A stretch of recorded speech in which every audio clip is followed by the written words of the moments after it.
마이크 없이 시작하겠습니다. 저는 그 일반 상대성 이론의 그 앞부분 수식을 제외한 전체적으로 총괄적으로 이렇게 중앙하는 부분을 발표하겠습니다. 먼저 일반 상대성 이론의 들어가기에 앞서서 이제 가장 중요한 대전제, 중력장방 형식을 유도하거나 이해하기 위한 그 네 가지 대전제가 있습니다. 그 네 가지 대전제에 대해서 알고 먼저 그 중력장방 형식을 이해하기 위한 그 아인슈타인이 생각했던 큰 네 가지 대전제가 있습니다. 이거는 첫 번째는 등가의 원리입니다. 두 번째는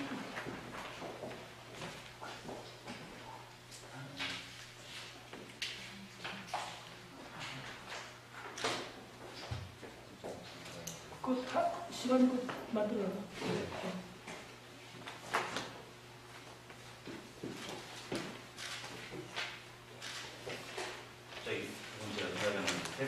세 번째는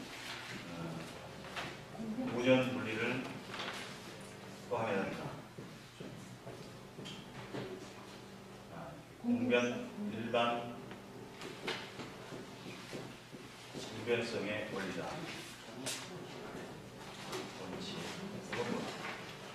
네 번째는 에너지가 보존되어야 한다. 이 네 가지 전제가 있습니다. 이 네 가지 전제가 사실은 특히 여기 두 번째 일반 공변성의 원칙이나 보존 분리를 포함한다든지 에너지 보존해야 된다든지 이런 것들은 서로 밀접하게 연관이 되어 있는 어떤 대전제들입니다. 그럼 이 네 가지 대전제에 앞서서 우리가 수학을 굉장히 우리가 자연과를 지금 분리학을 하면서 수학이 굉장히 필요하잖아요. 근데 그 수학을 함에 있어서 우리가 스칼라, 벡터, 텐서라는 세 가지로 물리량들을 갖다가 이렇게 구분을 합니다.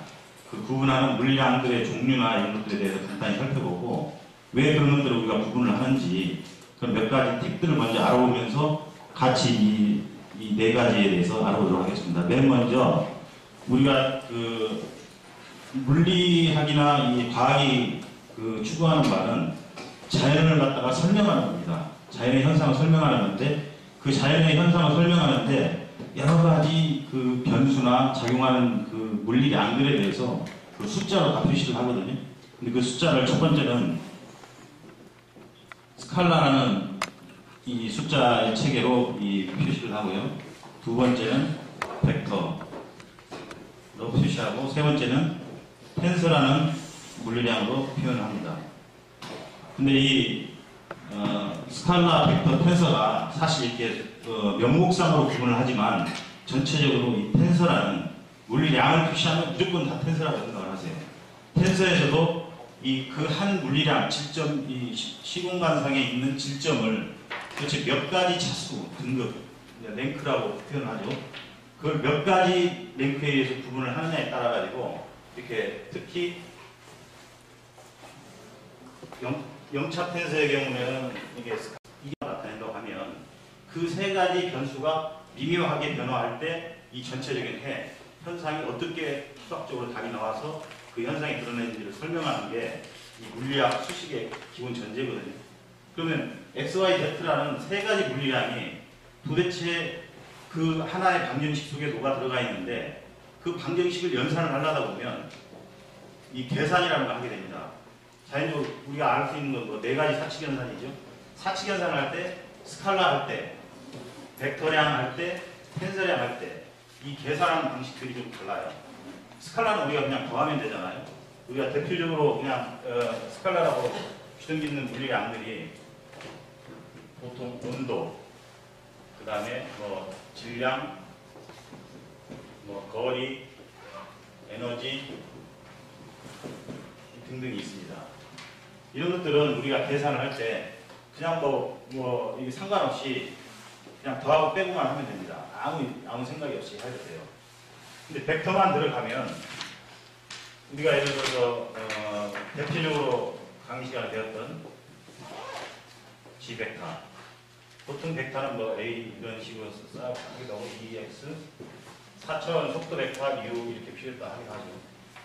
그러니까 이렇게 차원에 따라 가지고 그 물리량을 결정짓는 숫자는 여러 가지일 수 있는데 그 어떤 한 방향 이걸 갖는 그 물리량 방향과 어떤 성분과 크기를 갖는 이 물리량을 이런 식으로 표현을 하거든요.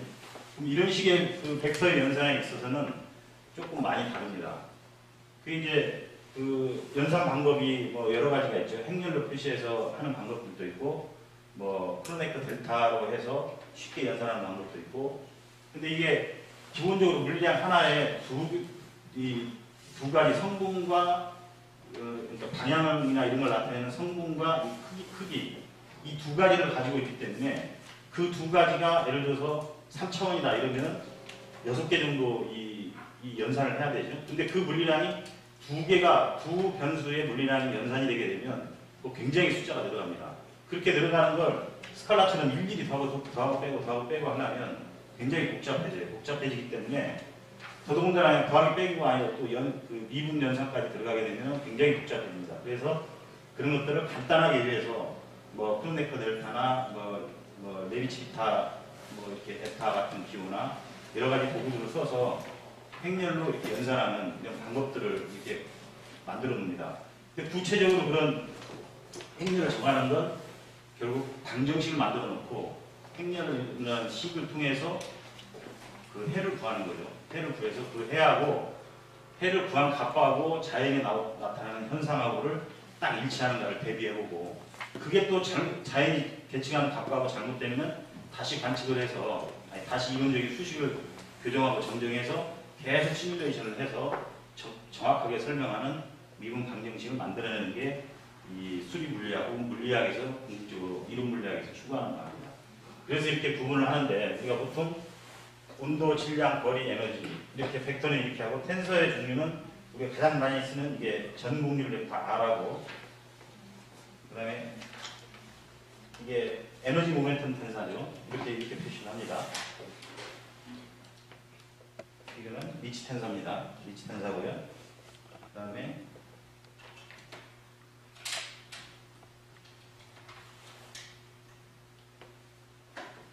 이거는 리만 크리스토펠 텐사 이렇게 표시를 하고요. 그 다음에 여기가 매트릭 텐사 이렇게 하고요.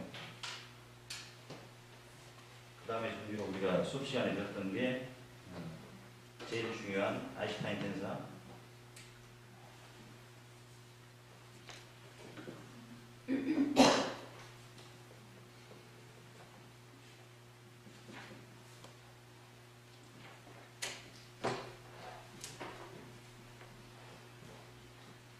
이렇게 다 이게 이 지수 인덱스를 보면 2개씩 돼 있죠. 그럼 다 이거를 랭크 2, 2차 텐서라고 이렇게 다 해석을 하십니다. 이거는 4차 텐서가 되겠죠. 이것도 2차 텐서가 됩니다. 이게 매트릭 텐서라는 개념이죠. 결국 일반 상대성 이론에서 제일 중요하고자 하는 이 매트릭 텐서에 대해서도 여기 설명하면서 좀 설명하겠습니다. 이런 종류의 우리가 텐서로 표기를 하는데 아니 지금 저 박준호 선생님 발표가 이 개념도 설명하는 거 알고 있어요? 네. 아, 그러면 저 G 텐사라는 설명이 있어요. 내추럴 베이시스 G 텐사. 이 내추럴 베이스 텐사는 궁극적으로 우리가 어떤 그 예를 들어서 원형의 이 공간이나 개라고 생각을 하면 시스템이라고 생각하면 여기에 공간에 자리 잡고 있는 두 지점 어떤 벡터가 있다. 벡터 A B라고 할 때 이 공면에 원래 그 리만계학에 의하면 이 벡터의 합은 이 평행사변형에 이렇게 더하는 이 점이 그 합을 구할 수가 있는데 이 시스템에서는 이 공면, 폐 공면을 벗어나고 그러는 거잖아요.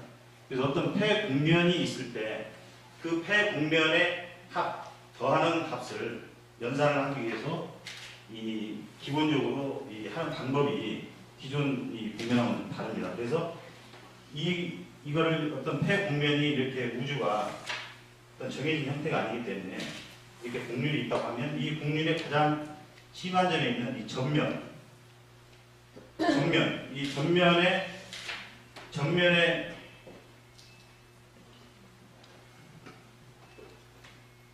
이 전면을 미소 전면에 XY축. 그러니까 국면 좌표에 그러니까 그 국면 좌표에 XY 좌표라고 연상을 하세요. 국면 좌표는 이 직각이 아닐 수도 있습니다. 그래서 이 국면 좌표를 이렇게 연상을 하게 되면 이걸 G, I 이 이면을 G 해가지고 이 두 선형으로 결합된 접선이 결합된 면을 미소한 면적, 전면이라는 개념이죠. 그러니까 아주 미소한 면이기 때문에 사실 이 개념상으로만 성립하는 겁니다. 이 전면이 무한하게 이 폐 국면을 다 채우고 있다. 그래서 이거를 연산해서 더하는 데는 리만기하기나 유클리드 기하처럼 이렇게 우리가 보통 통상적으로 계산하는 방식대로 하는 게 아니고 이런 미분 개념을 들여와가지고 이 미수한 면에 있는 전면 혹은 접선의 개념을 들여와서 이걸 다 적분을 해서 더하면 이 폐 국면에 이르는 이 국면이 나오게 됩니다. 그래서 이 국면은 이거를 전면이나 접선의 개념을 도입을 하려면 우리가 접선의 개념은 위치를 갖다 미분하면 되죠. 그래서 이 벡터 G라는 것은 근본적으로 우리가 위치 벡터를 차지하고 있는 그거를 미분하는 개념이 바로 이 G 벡터라는 개념입니다. 그걸 데피니션 수식으로 한 적은 봐요. G 벡터를 수식으로. 수식으로요?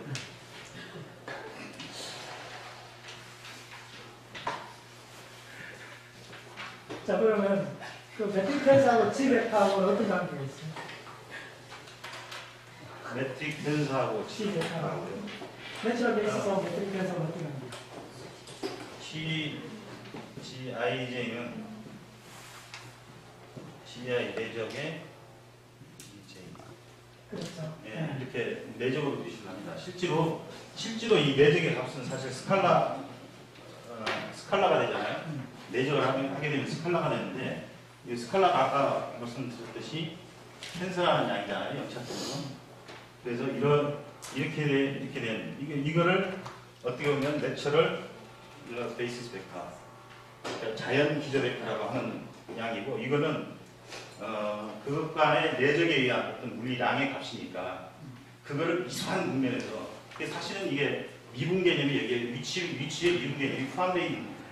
잠깐만, 방금 처음부터 내가 그런데 이렇게 오늘하면 자, 여러분들 뒤에 혹시 발표하신 분들, 이 발표하신 분들은 강의하는 거 아닙니다. 첫 번째 기회하는 암기 발표대회라고 있으면 안 돼요. 그래서 오늘 이거 많이 나눈다 보니까 개념을 했는데 박영 선생님이 여러 가지 이제 설명을 하잖아요. 이렇게. 이거는 수학적인 물리적 방법이 아니에요. 이 문학하는 사람들이 그렇게 설명하는 거예요. 자연학 하는 사람은 그렇게 설명하는 게 아니고 이 좌표가 왜 생겼느냐 하면 그러니까 우리가 초등학교 때 XYZ를 배웠잖아요. 근데 이거는 이제 유클리드 아주 플랫한 우주에서 적용되는 거예요. 근데 축구공이나 이렇게 마라톤 같은 휘어진 공간에 대해서 어떤 그 무브먼트, 운동을 표시하려면 어떻게 되느냐 하면 이 휘어진 이 공면에 좌표를 설정을 해야 돼요. 간단히 말하면 이 휘어진 공간의 기본요 좌표예요. 이러면 끝나는 거예요. 그러니까 이거는 뭐냐면 그러니까 XYZ는 I, J, K를 표시하고 이건 다 크기가 1이에요. 1인데 여기서는 이 벡터가 G 벡터는 크기도 1이 아니고 요 사이의 각도도 이건 다 90도이기 때문에 이거는 이제 이거 90도 크기 1인 시스템을 뭐라 하면 카테시안 시스템이라고 해요. 근데 여기서는 그러니까 이래저래 비교하면 안 돼요. 자연은 비교하면 자꾸 우리가 문학적 스타일로 공부를 하기 때문에 그렇게 하면 안 되고 데피니션이 다 있어요. 데피니션이. 근데 데피니션 코드 적어주면 돼요. 이 크기가 1이 아니고 그 다음에 G1하고 G2가 이게 뭐냐면 수직이 아니라는 거예요. 수직일 수도 있고 아닐 수도 있고. 그래서 모든 포인트에 고루한 벡터로 갖고 이 벡터의 선명 결합으로서 표시한다는 거예요. 그래서 그걸 내추럴 베이시스를 한다는 거예요. 그리고 이 내추럴 베이시스를 왜 중요하냐면 내추럴 요 잘 이야기하셨는데 요 공식이 중요해요. 그러니까 설명을 하지 말고 공식을 적으라는 거예요. 아시겠어요? 설명을 하면 공식을 적으라는 거예요. 안 되니까. 사실 제가 공식을 적을 게 별로 없어요. 그래서 이런 이제 기본적으로 이런 연산을 위해서 이렇게 됐다. 왜냐하면 우리가 가장 중요한 벡터의 내적 있잖아요. 근데 사실 우리가 공부하면서 보면은 이 내적, 벡터의 내적 외적, 벡터의 연산 이게 굉장히 중요하더라고요. 이걸 텐서라는 거는 그 차원을 랭크를 하나 높여서 그냥 이렇게 추상적으로 설정해 놓은 공간에 들어간 거기 때문에 벡터의 내적 외적도 사실 내적을 하면 스칼라가 되잖아요. 외적을 하게 되면 벡터가 되잖아요. 우리 이거 전자기학 때 배웠잖아요. 그래서 그것도 물리적으로 기하학적으로 그런 의미가 있는 게 이렇게 구분을 할 수 있는 게 어떤 물리량이 어떤 식으로 분류가 되는가 그런 의미에서 굉장히 저는 중요하고요.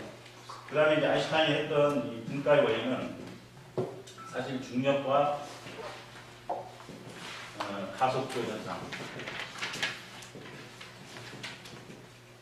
이게 등가라는 게 이 아인슈타인이 그 특수상대성 이론을 빛이 30만 킬로로 가면서 일정하다. 이건 등속도 운동을 하거나 정지계에 있는 간성계에서 통용되는 법칙이고 우주 전체에는 이 가속도 현상이 참 많잖아요. 근데 그거를 어떻게 가속도를 집어넣어서 이 물질계하고 이거 물질이 이동하고 이 움직이는 것을 이게 설명을 하려다 보니까 그게 뭐 어느 날 갑자기 생각했던 그 엘리베이터 줄 끊어지는 현상에서 이 중력하고 가속도가 나타내는 그리고 가속을 하게 되면 항상 우리가 직관적으로 뒤로 간성력이라는 힘이 미치잖아요. 거꾸로. 그거하고 중력의 힘하고 우주의 공간에서 비교 대상이 없을 때는 구분을 할 수가 없다. 이거를 가지고 이제 상상 실험에서 이 수식에다가 직접 특수 상대성 이론에다가 이 현상 하나만을 집어넣은 겁니다. 그러니까 지금 그 포화성 방정식도 보면은 이 가속도 현상, 특수 상대성을 다루는 감마 벡터화된 속도, 뭐 길이 이런 것들을 다 시간 이런 것들을 거기에다 대입해서 나오는 게 바로 일반 상대성 이론이고 종력장 방정식입니다. 그리고 이런 분변성, 일반 분변성 원칙은 이 물리량들, 그 중력장 방정식에 주로 동원된 그 물리량들은 위치 공간하고 사실 그 물질 에너지 두 물리량만 이렇게 대비되어 있잖아요. 근데 사실 공간이라는 위치 벡터에서 나오는 무슨 속도나 이런 것들을 다 포함을 하고 있어요. 그래서 그 두 가지가 하나씩 변하는 게 아니라 같은 차원에서 같은 이 영향을 서로 성격값들이 주고받는 그 미묘하게 하나의 그러니까 공간이 변할 때 물질 에너지도 변하고 이렇게 두 가지가 같이 연관돼서 변하는 원칙을 갖다 일반 분변성이라고 합니다. 근데 이게 사실 이 벡터의 연산에 할 때도 그 행렬을 표시할 때 이게 좀 코베리언트 벡터 아니 컨트라 베리언트 벡터 이래 가지고 연산하는 게 좀 다릅니다. 그래서 이 철저하게 이 일반 상대성 이론은 일반 분변성 원칙을 준수한다. 이 범위를 벗어나면 안 된다.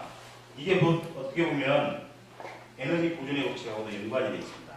그러니까 우주에서 일어나는 모든 현상들은 다 물리량들이 서로 연관돼서 하나의 물리량이 한쪽에 어떻게 새나가거나 더 증폭되지 않고 변형돼서 이렇게 갈 뿐이지 이렇게 에너지가 항상 보존된다는 이런 법칙하고 연관되어 있습니다. 그리고 또 하나의 그 보존 분리를 포함한다는 것은 사실 중력적 방정식이나 특수상대성 중력적 방정식이 등장하기 전까지는 뉴턴 역학이나 특수상대성 이론 근처에 와서는 중력적 방정식을 유도하기 위한 모든 전제들이 다 돼 있었습니다. 다 돼 있었는데 다만 이 분가의 원리 이거 하나만을 집어넣어가지고 이걸 중력적 방정식을 유도를 해냈거든요. 그래서 대표적으로 포화성 방정식의 파이는 4파이 시그마 이렇게 되어 있는 이 뉴턴 역학에 따른 중력적 방정식을 미치 텐사로 유도하는 과정에서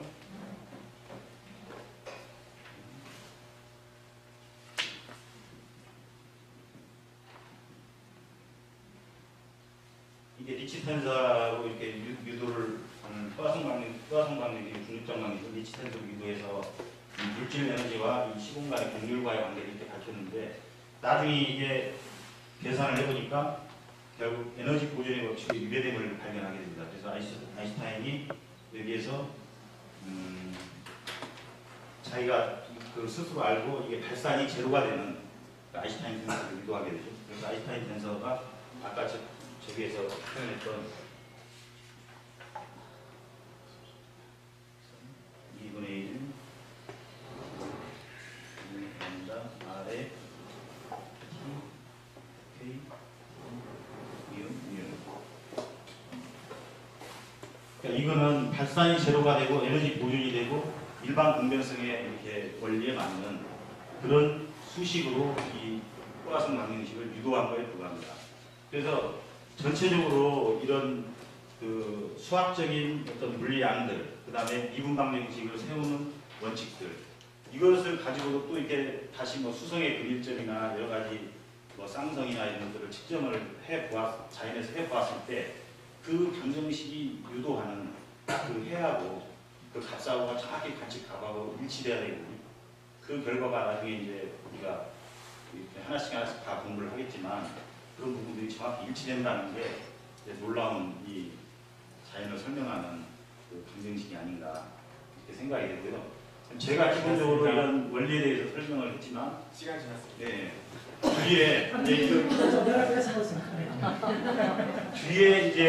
뒤에 나올 분들이 수식을 설명하는 것은 전부 다 이런 텐서 연산이나 벡터 연산을 미분을 어떻게 하는가, 그 수식을 어떻게 간단히 정리하는가, 다 이런 것들과 연관돼 가지고 하게 될 겁니다. 저는 여기까지입니다.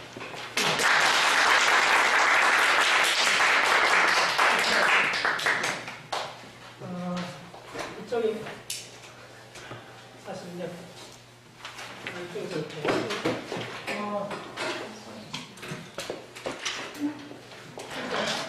잘 한번 그려보세요. 예. 어떤 좌표가 뭐냐면 거물코처럼 있어요. 근데 이 거물코가 막 움직이는 거물코예요. 진짜 랜덤하게 그렸어야 돼요. 이렇게. 거물레트 같은 거요. 근데 우리는 지금까지는 고등학교 대학교 이거밖에 없었어요. X, Y, Z 해갖고 이거는 유니크하게 이렇게 수직으로 가는 거예요, 다. 이게 빌딩 같은 거, 3차원 빌딩 같은 거. 그래서 뭐 하면 이렇게 격자를 이렇게 넣어놓으면 X 얼마 같고 Y 얼마 같고 G 얼마 같고 이러면 요 함정을 표시할 수 있잖아요. 근데 상대성 이론이 다루는 세계는 질량이 있는 세계니까 뭐야? 이게 그 굴곡이 생긴 거예요. 그물망처럼. 그래서 이렇게 그리는 거예요. 그래서 이걸 4차원인데 이제 쉽게 편하기 위해서 2차원으로 낮춰갖고 설명을 드릴게요. 그러면 이쪽에 있는 좌표를 예를 들면 잘 그리셔야 돼요. 예를 들면 이쪽을 엡실론 1 좌표 시스템이라고 하고, 자 예를 들면 이게 엡실론 2 좌표 시스템이라고 합시다. 자 내추럴 베이시스 개념을 확실히 잡아야 돼요. 이거는 정확한 개념이 있는 게 아닙니다. 그래서 어떠냐면, 자, 요거하고, 요, E1하고 E2가 맞는 요점이 있잖아요. 요점에서, 뭘로 가는 벡터가, 기본 벡터가, 단위 벡터입니다. 단위 벡터라는 것은 크게 1이란 말이에요. 함부로 말씀하면 안 돼요. 요걸 G1이라고 해요. G1 벡터라고 해요. 요렇게. 그 다음에, 요렇게 가는 걸 G2 벡터라고 해요. 자, 그러면 이제 여러분 금방 상상하겠죠. 다른, 이쪽에 만약에 좌표가 뭐 이 i가 있고, 이쪽에 이 i가 있다면, 뭐 이렇게 만나면 이쪽에는 또 다른 좌표가 있겠어요. 모든 좌표가 한번 보내보세요, 요거에. 크기도 다르고, 각도가 다르잖아요. 왜냐하면, 이 시공상에 있는 모든 포인트에서 그 굴곡이 다 있다는 거예요. 자, 그러면, 이 벡터라는 이 개념이 무슨 말이냐면요. 이게 여러분 입체로 생각하셔야 돼요. 이렇게 울렁울렁한 표면이요. 평소 같은 표면이기 때문에 요점을 제가 확대한 그리면 이렇게 됐을 거예요.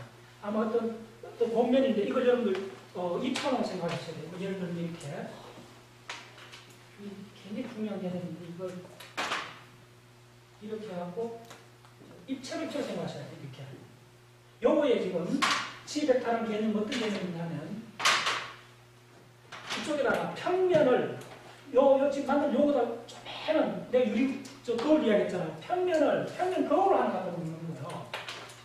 조그마한 아크릴판을, 조그마한 판을, 그러니까 딱딱한 아크릴판입니다. 그걸 갖다 놓으면, 놓고 뭘 하겠다는 걸 하면, G 개념은 자 이쪽을 만약에 epsilon 1이 나오면 epsilon 1 방향으로 이렇게 가고 epsilon 2 방향으로 이렇게 갔잖아요. 이쪽으로 합시다. 어느 상관없이 이렇게 갔다는 거예요. 근데 지금 붉은 선은 평면 위에 있는 거예요. 이거 헷갈리면 안 돼요. 다시 한번. 리얼 실체는 리얼 자연은 공면이잖아요. 근데 공면을 다 따라갈 수 없으니까 공면의 모든 그 포인트에다가 저 평면 거울을 갖다 붙이는 거예요. 그러면 자 지금 잘 들으세요. 그러면 진짜 우리 리얼 자연은 휘어졌잖아요. 이런 말이에요. 자 이게 이제 공면이잖아요. 요거다가 좀 전에 뭐 판때기 없나? 요걸 판때기를 또 올려놓는 거예요. 자 이렇게 아주 거칠게 합성해 이렇게 붙잖아요. 근데 리얼은 실제로는 이렇게 좀 공면을 하잖아요. X 방향 공면, Y 방향 공면 그렇잖아요. 근데 이렇게 그러니까 우리가 진짜 알고 싶은 자연을 만나면 이쪽은 더 급하게 바뀔 수도 있고 이쪽은 천천히 바뀔 수도 있잖아요. 그걸 이 평면으로 투영하겠다는 거예요. 그게 지백과 내추럴 베이스 개념이에요. 그러면 이게 투영한다는 말이 뭐냐면 우리가 이런 거예요. 접선을 그린다는 거예요. 근데 이렇게 1차원으로 한번 생각해요. 1차원 같으면 이 모든 점을 디스크립션하는 가장 좋은 이게 리얼로 가장 좋은 방법은 뭐냐면 여기다 접선을 그리면 돼요. 자, 접선 한번 그려볼게요. 자, 이런 점선 사이가 이게 리얼하고 다르잖아요. 그런데 만약에 접선을 좀 더 촘촘하게 한번 그려보세요. 접선을 무한히 촘촘하게 그리면 이 곡선이 되는 거예요. 요 그리고 접선 요 그리고 접선 요 그려보세요. 무슨 말인지 알겠죠? 이 개념이요. 그래서 미분을 하게 되면 이 접선이 바로 이 리얼한 자연을 그대로 디스크립션 할 수 있다는 거예요. 그래서 이 G벡터 개념에는 미분이 들어있어요. 뭘 미분하냐면 라운드 X 라운드 엡실론의 D 엡실론입니다. D 엡실론 1 이렇게 되는 거예요. 그러면 이게 G1이 되는 거예요. 내가 말했던 거는 박동환 선생님 이 공식을 쓰길 말했던 거예요. 인문학적으로 100마디 1시간 강의하는 거를 이 공식 하라면 이 속에 다 담겨있는 이게 자연과하고 인문학적 접근이 다른 거예요. 자, 그래서 이 공식을 꼭 암기를 하셔야 돼요. 이걸 보면 여러분들 이게 엄청난 뜻이 담겨 있어요. 무슨 이야기냐면 이게 바로 미분이잖아요. 미분이란 말이 뭐냐면 이 접선을 구했다는 거예요. 무슨 접선이냐면 지금 여기 올려놓은 이렇게 됐을 때 자, 접선이 뭐냐 한번 보세요.